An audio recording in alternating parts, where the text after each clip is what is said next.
dia akan dipulihkan kembali. Maka terjadinya suatu bencana, terjadinya kebangkitan spiritual, itu semua bagian konstelasi alam semesta untuk penyembuhan diri. Awalnya kan dari masuk ke alam bawah sadar, yang kemudian dia mendapatkan konflik-konflik dan gembelengan, akhirnya tumbuh suatu kesadaran. Para alien ini baru mau nongol, baru mau menampakkan diri, karena mereka tidak akan mau menampakkan ketika manusia itu masih banyak yang belum mencapai pada tingkat kesadaran yang tinggi. Tidak jauh dengan campur tangan yang namanya para Pleiadian tadi, terus Anunnaki, terus para entitas cahaya itu tadi. Nah itu kan makanya orang sekarang banyak mulai kembali pada segala hal yang sifatnya tradisional, berbau alam, berbau spiritual. Nah ini kan memasuki ke alam bawah sadar mereka. Awalnya kan dari masuk ke alam bawah sadar, yang kemudian dia mendapatkan konflik-konflik dan gembelengan, akhirnya tumbuh suatu kesadaran. Nah kesadaran-kesadaran yang tumbuh ini secara kolektif ini nanti akan meningkatkan kualitas yang namanya IQ, SQ, dan EQ. Karena IQ itu kan kecerdasan, peningkatan kecerdasan manusia. Sedangkan SQ itu peningkatan kesadaran manusia. Sedangkan EQ itu peningkatan kebijaksanaan manusia. Lah kebijaksanaan inilah, untuk mencapai kebijaksanaan ini orang menyebutnya keluhuran atau budi pekerti atau keadapan. Nah dari adab, mulai tumbuh keadapan inilah manusia akan bersinergi dengan keselarasan alam semesta secara keseluruhan. Jadi segala apa yang terjadi di alam semesta ini bagian suatu konstelasi, kumpulan dari rangkaian beberapa alam semesta yang harus diseimbangkan kembali. Ketika ada suatu bagian yang tidak selaras, dia akan dipulihkan kembali. Maka terjadinya suatu bencana, terjadinya kebangkitan spiritual, itu semua bagian konstelasi alam semesta untuk penyembuhan diri, untuk menyembuhkan bagian-bagian dari alam semesta, baik secara skala besar hingga skala kecil, dan meleburkan segala sesuatunya yang sifatnya tidak memberikan hal yang baik atau tidak memberikan manfaat atau merugikan. Istilahnya penyakit lah, gitu kan. Maka dari penyakit-penyakit ini harus dihapuskan. Nah, maka dari itu penyakit itu ketika mau hilang itu semakin terasa sakitnya. Dan jenengan nek watuk flu nek arep mari kan tambah Pak penak ya Pak.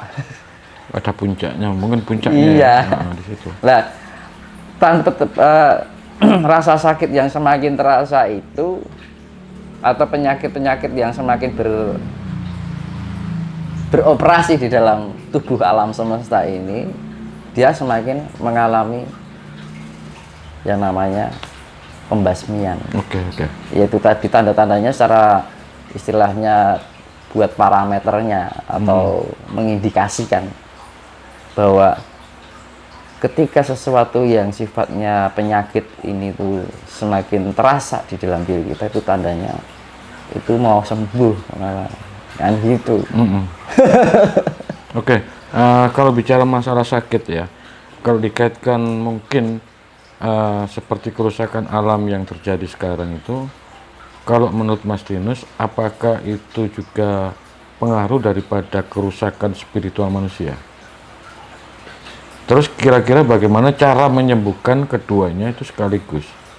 Yaitu tadi proses pembaikan. Ini manusia ini tidak akan bisa sempurna tanpa sangkut paut yang beliau-beliau yang ada di dimensi sana. Jadi manusia ini tidak bisa berdiri sendiri sebagai manusia sejati, nggak bisa. Karena mau nggak mau, yaitu tadi manusia keturunan reptilian itu tadi, tanpa bantuan para beliau yang namanya Pleiadian, entah Anunnaki, entah Arcturian atau yang lain, manusia hanya sebagai reptilian. Tidak punya kecerdasan apapun. Nah, mereka akan hadir kembali. Jadi misalkan gini, para alien atau para starship ini ya, ini menginfus genetika manusia. Ketika sudah berkembang, dia meninggalkan. Ya, ini akan berkembang dengan sendirinya secara otomatis. Tapi lama kelamaan, infus ini kan akhirnya kadarnya berkurang. Berkurang ya. Dari generasi ke generasi hingga mencapai pada titik yang namanya kemerosotan adat moral. Nah ini kemudian mereka datang lagi, diinfus lagi. Ya itulah yang disebut kebangkitan spiritual. Makanya orang banyak orang terbangkitkan tiba-tiba kok timbul sesuatu hal yang sebelumnya tidak terpikirkan, yang arahnya pada sesuatu yang sifatnya berkaitan dengan alam, berkaitan dengan hal-hal yang sifatnya lampau, berkaitan dengan sesuatu pengembalian keadaban dan kesadaran. Dari kesadaran ini kan meningkatkan kecerdasan manusia. Betul. Karena gini, kecerdasan yang dibuat oleh secara pengetahuan physically beda dengan kesadaran yang tumbuh dari kecerdasan yang tumbuh dari kesadaran. Ketika kita melatih kesadaran spiritualitas kita, itu bisa menaikkan tingkat kualitas IQ kita, kecerdasan kita. Ya dari situlah kecerdasan yang ditumbuhkan dari spiritual ini akan menjadi seperti alien-alien itu. Ada peningkatan yang seperti itu. Maka alien nanti suatu saat akan, dunia manusia ini akan berdampingan dengan kehidupan para alien. Kita bisa melihat secara nyata dengan mereka. Karena alien itu selalu berkamuflase. Dia menutupi dirinya dari pandangan mata manusia. Karena mereka sangat menghindari sekali dengan interaksi dengan manusia yang masih istilahnya penuh dengan ketidaksempurnaan. Nah, ketika dunia ini mungkin sudah terjadi bencana alam ini, ya kan? Dunia terjadi bencana alam, kemudian hanya tersisa orang-orang yang selaras dengan alam, yang paham dengan alam, ya kan? Yang mengerti kondisi alam, yang mengasihi alam. Dari situlah sudah terkembur semuanya, hanya tersisa orang yang baik. Para alien ini baru mau nongol, baru mau menampakkan diri. Karena mereka tidak akan mau menampakkan ketika manusia itu masih banyak yang belum mencapai pada tingkat kesadaran yang tinggi. Jadi nanti jangan heran suatu ketika setelah terjadi bencana besar mereka nongol dengan kasat mata. Kita akan berdampingan dengan hidup para alien, bahkan para entitas yang mungkin di dimensi-dimensi 4 dimensi kan dimensi gaib, tapi jadi kita ini kan 3 dimensi ini kan masih terikat oleh ruang dan waktu, ya kan. Kita kan waktu ini kan harus mengalami masa lalu, masa sekarang dan masa depan. Gitu. Artinya kan segala perjalanan kita kan dipengaruhi oleh waktu, juga dipengaruhi oleh ruang, keterbatasan ruang ini yang sifatnya fana. Makanya penuh dengan fata morgana, penuh dengan ilusi. Nah, dunia 4 dimensi itu kan dunia yang tidak terikat ruang, tidak terikat waktu, tapi terikat ruang. Makanya di alam 4 dimensi itu tergantung pada suasana kebahagiaannya, ya kan? Tergantung pada suasana kesedihannya. Ketika misalkan ini manusia ketika hidup di bumi 3 dimensi, ketika dia sudah nggak ada misalkan, nah dia membawa kesedihan, nanti di sananya juga kok di dunia 4 dimensi terasa nggak enak, terasa lama. Tapi kalau membawa kebahagiaan dan kedamaian, dia akan mudah sekali untuk reinkarnasi, untuk perbaikan kembali. Oke, saya tertarik tadi barusan Mas Tinus cerita tentang bencana alam. Kira-kira menurut pandangan Mas Tinus, itu bencana alam itu murni karena bencana dari alam itu sendiri, atau ulah dari manusia? Contohnya mungkin suatu saat nanti itu akan terjadi perang nuklir dan sebagainya, sehingga mungkin dunia ini sudah hancur dalam, ya mungkin fisiknya, sehingga mungkin manusia tinggal beberapa persen lah. Iya. Sehingga nanti itu yang entitas dari luar akan turun untuk memperbaiki dan membantu untuk kehidupan yang kedepannya gitu. Ya gini, ini faktor alam juga bisa faktor manusia. Karena gini, manusia kan sudah di upgrade secara kecerdasannya, ya kan, oleh para starship lah ibaratnya, atau para dewa lah bahasa Jawanya.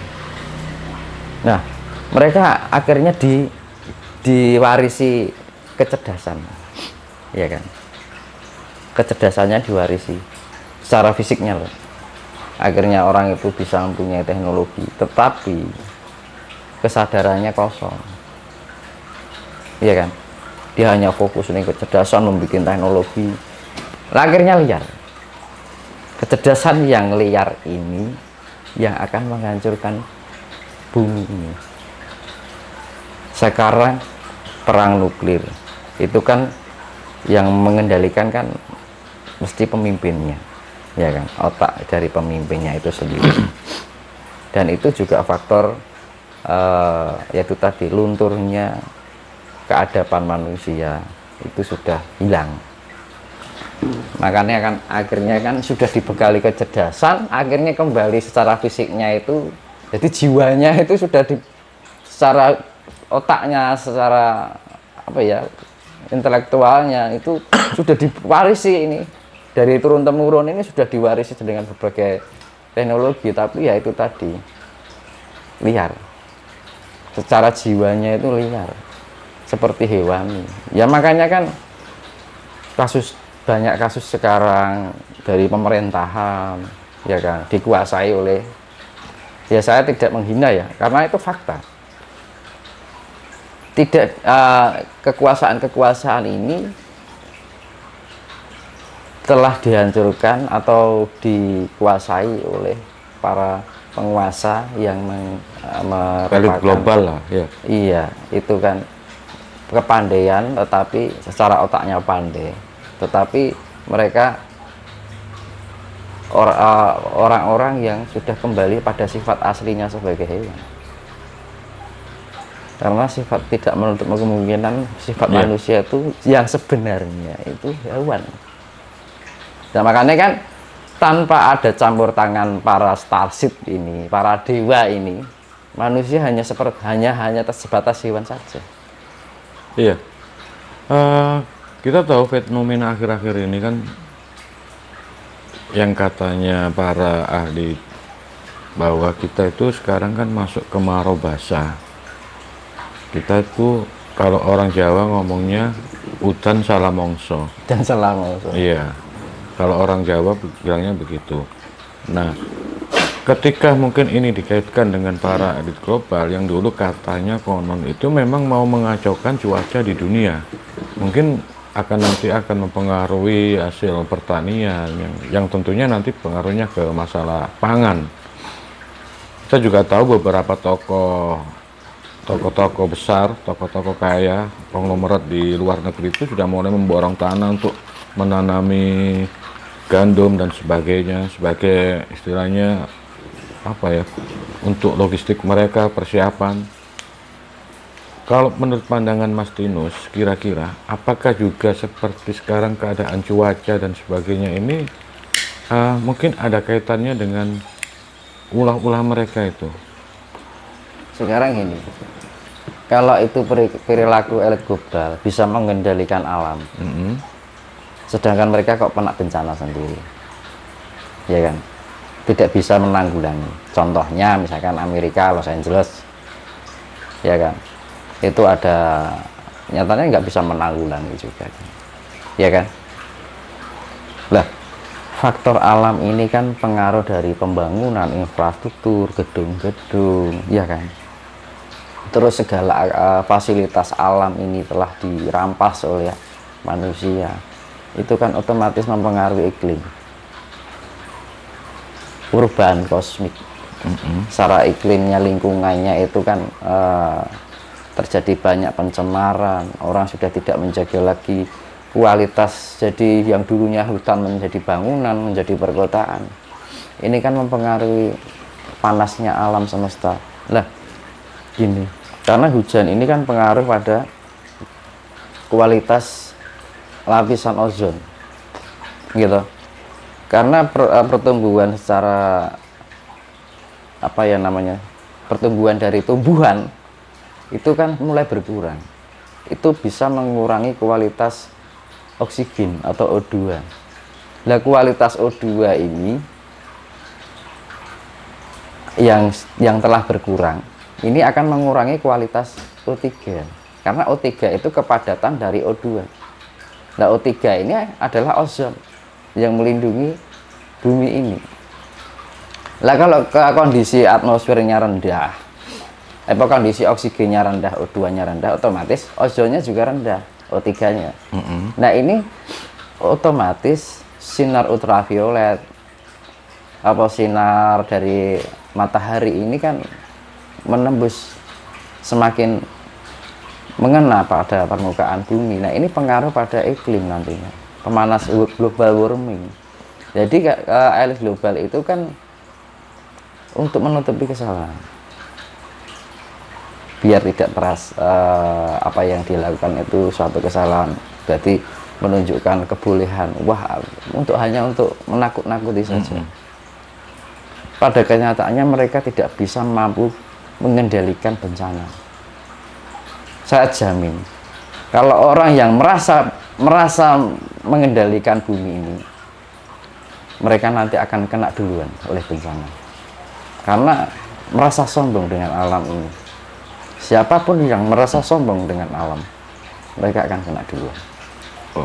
Merasa mampu bisa mengendalikan alam, karena mereka hidup tergantung air. Sehari nggak minum air bisa hidup, istilahnya satu bulan misalkan mereka nggak dibekali air, kira-kira bisa hidup nggak? Nah itu kan kesombongan manusia. Nah, kesombongan ini kan karena sifat liar tadi, sifat hewani itu yang dibekali kecerdasan bukannya digunakan, dimanfaatkan untuk hal yang sifatnya memelihara atau menjaga, tetapi menghancurkan. Tetap ini kaitan dengan alam ya. Kita tahu dalam laku spiritual itu bahwa orang-orang yang mungkin dalam level tertentu itu bisa tahu bahwa alam itu juga mempunyai kesadaran, seperti gunung, sungai, pepohonan dan sebagainya itu mempunyai kesadaran tersendiri. Pertanyaannya begini, kira-kira bagaimana cara membangun rasa agar sambung antara kesadaran manusia dengan kesadaran alam? Itu tadi, karena kan makanya kan ada anjuran untuk pengolahan meditasi, ya kan? Kita harus bersinergi dengan alam, melakukan perenungan. Itu sebenarnya bisa mengendalikan itu. Dan itu saya kembalikan tadi, manusia kalau nggak dibangunkan sama para starseed tadi, para dewa, itu nggak akan bangun-bangun. Makanya dibilang awakening, kebangkitan. Artinya kan semua ini pada tertidur, ya kan? Artinya tidur kan orang sadar atau tidak sadar, mulai dibangunkan lagi. Jadi manusia ini tidak bisa tumbuh berkembang sendiri tanpa sentuhan para dewa. Tidak akan bisa mengenal siapa sih Tuhan, ya kan? Padahal dirinya sendiri adalah manifestasi dari Tuhan, kan gitu. Makanya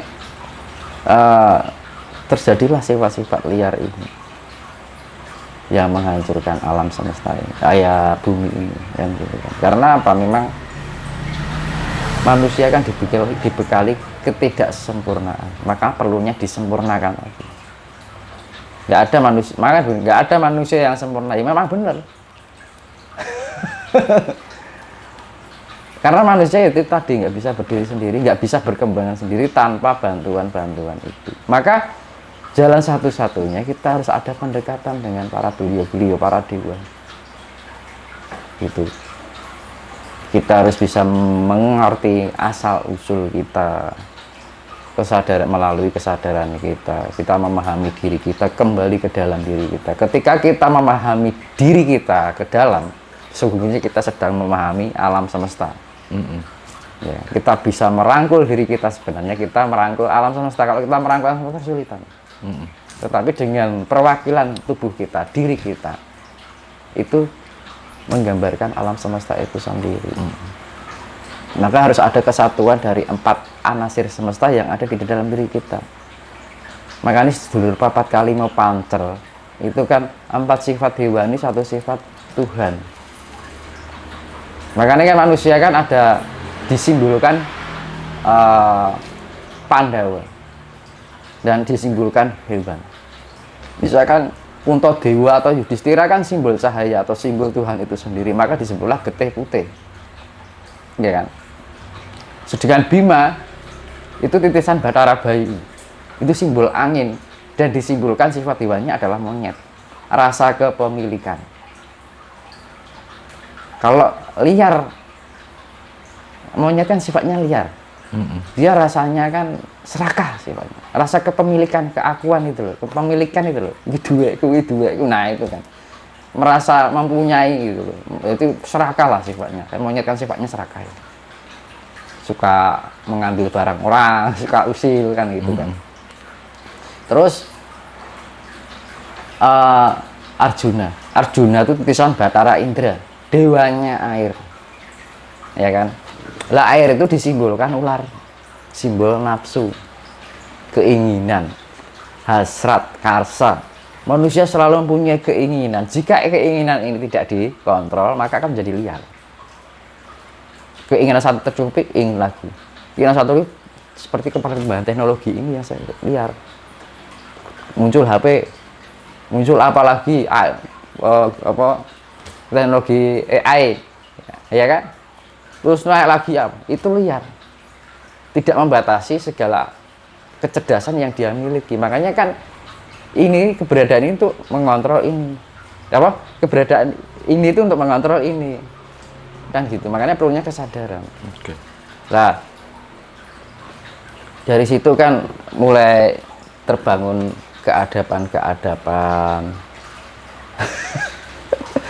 Jadi perjalanan ini nggak bisa secara instan.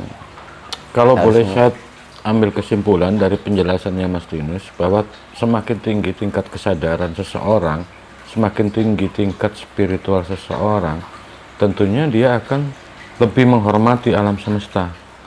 Mungkin ya seperti contoh adatnya leluhur kita tentang misalnya sedekah bumi, petik laut dan sebagainya, yang memang terkesan itu kayak orang-orang primitif mungkin bagi sebagian orang yang lain. Iya. Ya, tapi di situ kan ada kearifan lokal yang mungkin ingin ditunjukkan dari leluhur kita dengan adanya adat budaya seperti itu, bahwa sebenarnya ini sangat-sangat tinggi dan mempunyai istilahnya efek efek yang sangat luar biasa kepada alam semesta ini. Setuju nggak, Mas Dinus? Iya benar. Kira-kira? Jadi makanya kan Jawa ini kan disebut Jawata, artinya dewata. Kalau Bali kan disebut Dewata, kalau Jawa kan Jawata. Iya. Artinya sama, ya kan, keturunan para dewa. Iya kan?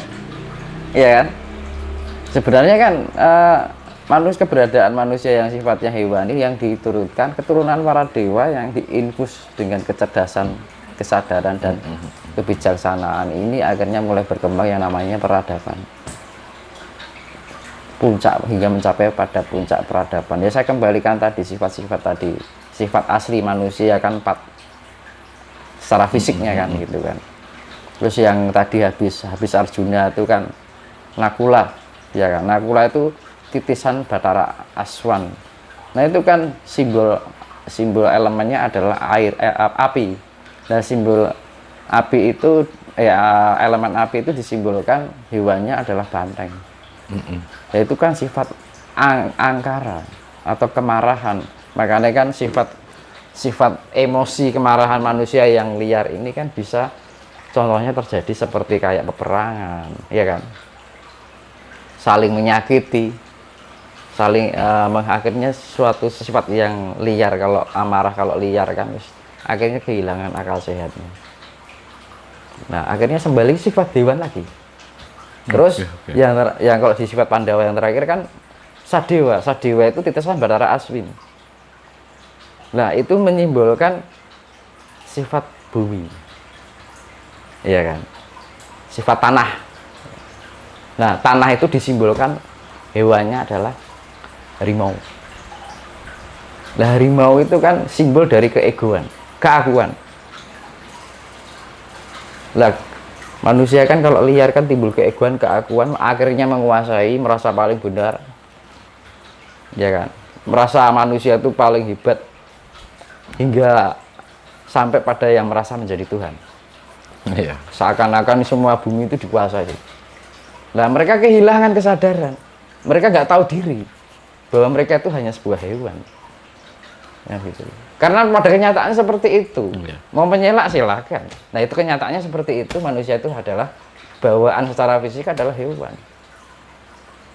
Tanpa bantuan para dewa, nggak akan terjadi manusia yang seperti ini. Ada kamera ini, artinya manusia diberikan kecerdasan, logika, lebih diberikan penalaran untuk menciptakan sesuatu yang, tetapi lah kesadaran ini kan yang luntur. Mulai manusia itu kan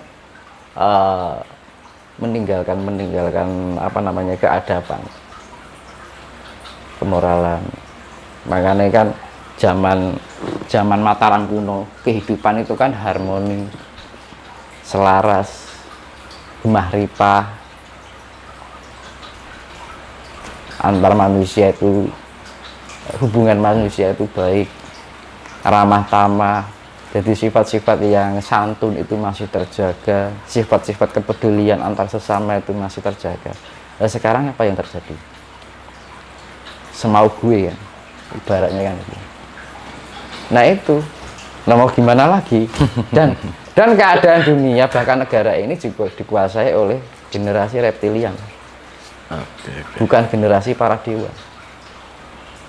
Makanya dibangkitkan, adanya kebangkitan spiritual ini sentuhan dari para dewa. Maka bersyukurlah ketika kita mengalami gemblengan dan diarahkan pada sesuatu yang sifatnya tradisional, sifatnya yai murni, itu bersyukur sekali. Lebih baik tidak punya apa-apa, tetapi kesadaran kita dikembalikan sebagai manusia sejati, bukan sebagai manusia jadi-jadian. Oke, Mas Tinus, terima kasih atas perdaraannya. Saya kira sudah panjang lebar. Ada beberapa poin mungkin nanti kita akan tanyakan di tema yang berikutnya. Siap. Oke, terima kasih Mas Tinus. Ya, rahayu. Rahayu.